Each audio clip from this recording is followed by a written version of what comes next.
கண்டிப்பா ஒரு ஒளி ஒன்று பிறக்கும். அந்த ஒளி நம்மளை வழி நடத்தும்.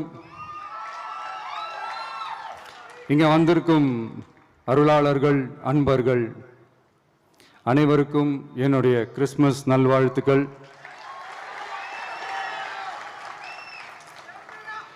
அனைத்து புகழும் எல்லாம் வல்ல இறைவனுக்கே.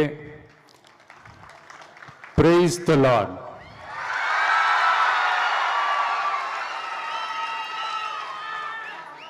கான்ஃபிடென்ட்டா இருங்க,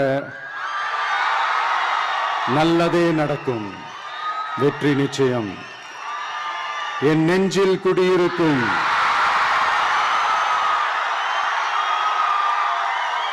உங்கள் அனைவருக்கும், என்னுடைய தோழர்கள், தோழிகள், இந்த கிறிஸ்துமஸ் ஃபங்க்ஷனுக்கு வந்திருக்கிற மேடையில் அமர்ந்திருக்கும் என்னுடைய எல்லா சீஃப் கெஸ்டுகளுக்கும் என்னுடைய கிறிஸ்துமஸ் நல்வாழ்த்துக்கள்.